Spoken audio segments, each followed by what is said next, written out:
त्यांचा फोन वगैरे काही आला नाही, फोन मध्ये त्यांचा फोन स्विच ऑफ. पण आपल्याला म्हणजे एवढं वादम उठलेलं असताना आपल्याला असं वाटलं नाही का मुख्यमंत्री उपमुख्यमंत्र्यांच्या कानावर घालावं, आपली बाजू त्यांच्यापर्यंत मांडावी? वादम उठवलं कुणी? वादम उठण्यासारखं झालं काय? आपण तिथे खेळ निर्माण करताय मला तेच सांगायचं ना. मला सगळ्या ज्या लोक दोषी आहेत याचे सगळ्यांचे सीडीआर चेक करायचे. याच्या पाठीमध्ये नेमकं कोण आहे, याच्या पाठीमध्ये याला कोणाचे फोन जातात, हे कोणामुळे मला टार्गेट करताय आणि 5-5, 10 सेकंदाचे पण त्याच्या दाखवतात. मी शेतकऱ्यांना म्हटलो नाही, मी असं म्हटलो की लग्न कार्यालय सुमारे याच्यावरती खर्च जास्त कोणीच करू नये. म्हणजे शेतकरीच नाही, शेतकऱ्यांनी तर करूच नये, परंतु इतर सुद्धा व्यापारी आहेत, उद्योजक आहेत, नोकरदार आहेत. लग्न ही काय स्पर्धा नाही, लग्न हा एक संस्कार आहे. त्यामुळे संस्कार संस्काराच्या पद्धतीने करावं आणि तो मला अधिकार आहे. कारण मी लग्न माझं स्वतःचं मंदिरामध्ये केलेलं आहे. मी माझ्या लग्नावर खर्च केलेला नाही. माझ्या मुलीचं लग्न सुद्धा मी 250 लोकांमध्ये केलेलं आहे. त्यामुळे मला नैतिक अधिकार आहे बोलण्याचा. कुणी बोलावं, ज्याला नैतिक अधिकार आहे तोच बोलू शकतो ना. मी काय राजकीय पुढाऱ्यांसारखे लग्न केलेलं नाहीये, साध्या मंदिरात जाऊन लग्न. पण आपण कायमच कुठल्या वादात अडकता, यामुळे तुमचा पक्ष देखील अडचणीत येतो असं वाटत नाही का? नाही, अजिबात नाही. माझा पक्ष अतिशय उत्कृष्ट काम करतोय. नाही, तुमच्या पण अडचणीत येतो असं वाटत का? नाही, अडचणी मी जर तुम्ही मीडिया जर चुकीचा पद्धतीने दाखवत असाल तर मग पक्षाला अडचणी, लोकांना गैरसमज निर्माण होतो. पण तुम्ही मीडियाला तसं दोषी ठरत. एक मिनिट, मीडिया तुला बातम्या जाऊ राहिल्या सगळ्या. पण हा काही व्हिडिओ मीडियाने काढला होता, तुमच्या सभागृहातल्या कुठल्या तरी सदस्यांनी तो व्हिडिओ काढला, रोहित पवारांनी तो ट्विट केला, नंतर नेत्यांनी ट्विट केला. माझं असं म्हणणं आहे की मीडियाने खात्री करणं आवश्यक होतं का नाही? हा तुमचा काय फोटो आहे, कशामुळे आलाय, रमी का काय आहे, मला विचारला असतं तर कदाचित आपण प्रतिक्रिया दिली साहेब त्याच्यावर. तर ते काल दिलेली मी प्रतिक्रिया की रमी नाहीये ती, त्याच्याबरोबर ते गेम कुठे स्काईप करत असताना तो दिसलेला आहे, एवढंच बोललो मी. काल सांगितलं मी त्याला, पण त्याला थांबायला पाहिजे होते प्रकरण. ते थांबवले, पुन्हा 3-4 दिवसापासून मीडिया सुरूच आहे.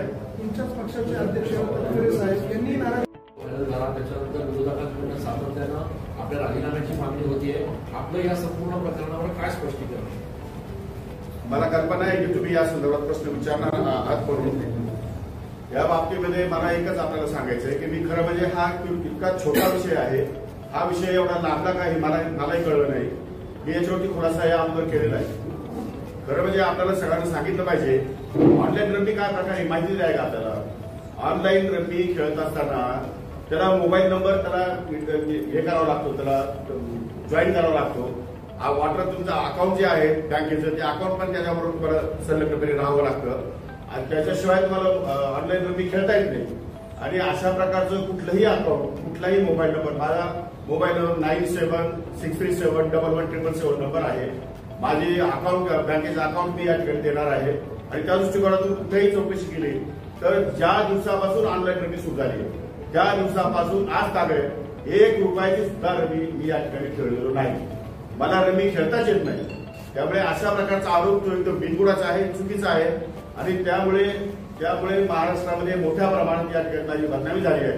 कारण नसताना ऑनलाईन रमीचा जो आरोप केलाय, ज्या राजकीय नेत्यांनी जो आरोप केलाय आणि ज्यांनी माझी बदनामी केली आहे त्या सर्वांना मी कोर्टात खेचल्याशिवाय राहणार नाही. पण मग नेमकं त्या दिवशी काय घडलं होतं, काय स्पष्टीकरण होतं? कारण तुम्ही त्याच्या कोणतरी हा व्हिडिओ काढला असावा अशी शक्यता व्यक्त केली. प्रश्न असा आहे की तो व्हिडिओ कुणी काढला त्याची मला त्याच्या खोडात मला जाण्याची काही आवश्यकता नाही. तो कोण सभापती महोदय त्या ठिकाणी चौकशी करतीलच, तो काही विषय नाही.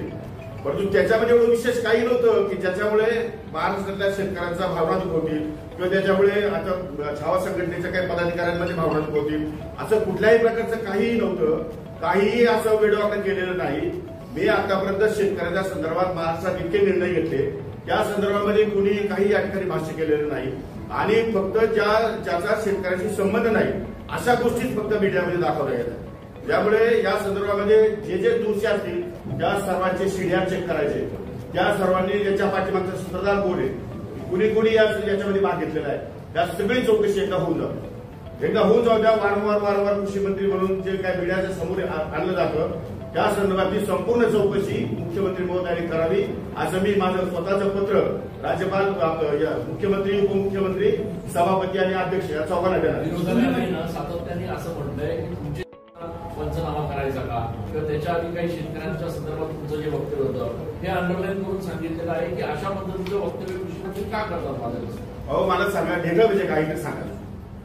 जर तुम्हाला ढेकळाचा अर्थच कळत नाही तर त्यावरती उगीच मीडियामध्ये बदनामी काय करतात? ढेकळ म्हणजे एकदा पीक, एकदा त्यामध्ये पीक काढणी प्रयोग संपला की त्यानंतर शेतीला नांगरट करावं लागते आणि नांगरट केल्यानंतर त्या नांगरटीमध्ये जर शेती पाणी बागायची असेल तर काही प्रमाणात मातीचे या ठिकाणी मोठे मोठे ढेपले या ठिकाणी बाहेर येतात, काही ठिकाणी माती बाहेर येते, काही ठिकाणी मुरूम येतो, ढेपेच आपण म्हणजे जशी शेती असेल तसं. आता ज्या शेतीमध्ये काही शेतकरी जी शेतीचा पूर्णपणे हार्वेस्टिंग झालेलं आहे त्या शेतीमध्ये पिकच उभे नाही, त्याचे पंचनामे कसे करायचे तुम्हीच सांगा मला. म्हणजे काय चुकीचं होतं, काय चुकीचं आहे? ज्या शेतामध्ये पिकच नाही, मी काय म्हटलंय की शेतीचे पंचनामे होत नाही, पंचनामे पिकाच्या नुकसानीचे होतात.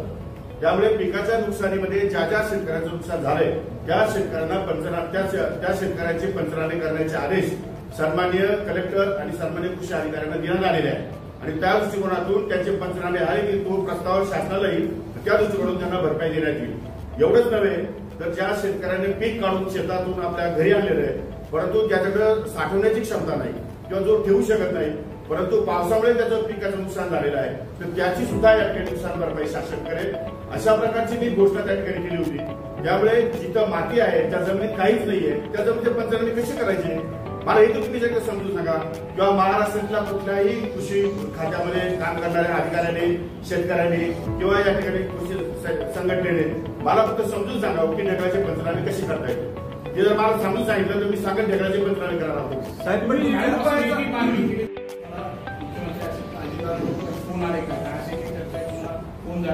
अजितदादांनी राजीनामा देण्यासारखं घडलं काय? राजीनामा देण्यासारखं घडलं काय? मी काय कोणाचा विनयभंग केलेला आहे, मी चोर केलेलं आहे, शेतकऱ्यांच्या विरोधात निर्णय घेतलेला आहे, माझी काय पार्श्वभूमी गुन्हेगारीची आहे, काय झालं काय असं?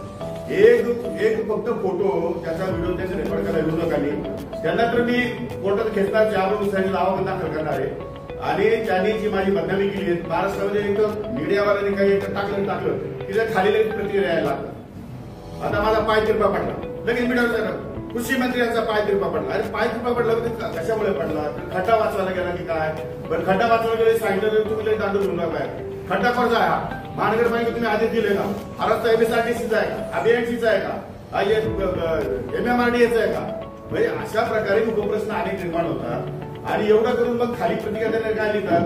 प्रतिक्रिया म्हणतो हा दारूच पिलेला असेल, दुसरा म्हणतो नाही सकाळची वेळ दिसते, हा सकाळी दारू गांजा पिलेला असेल, तिसरा म्हणतो नाही ह्या त्या बाजूला बाई दिसते फोटोमध्ये त्या बाईकडे बघत असेल म्हणून पाय तिरपा पडला असेल. म्हणजे अंदाज लावत राहता. छोटा प्रश्न आहे, पाय तिरपा पडला तर त्याच्यामध्ये का पाय तिरपा पडला? खड्ड्यामुळे आमचा पाय तिरपा पडला, खड्डा भरण्याच्या आधी देण्यात आले, दोनच विषय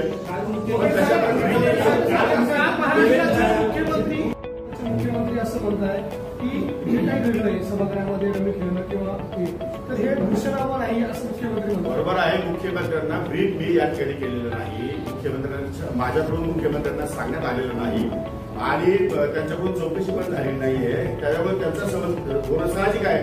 मीडियावरती विश्वास ठेवून माननीय मुख्यमंत्री महोदयांनी स्टेटमेंट केलेलं दिसतंय, परंतु तसं प्रकारचं कुठलंही काम मी रमी या ठिकाणी खेळलो नाही आणि खेळणं बरोबर नाही. मी 25 वर्षापासून विधानसभेमध्ये आहे. विधानसभेचे नियम कायदे मला सगळे समजतात. विधानसभेमध्ये काय करावं, विधानसभेमध्ये काय करू नये, विधान परिषदेनं काय करावं, काय करू नये याच्या नियमाची मला पूर्णपणे काळजी आहे आणि हे 25 वर्षापासून मी ते नियम पाळतो.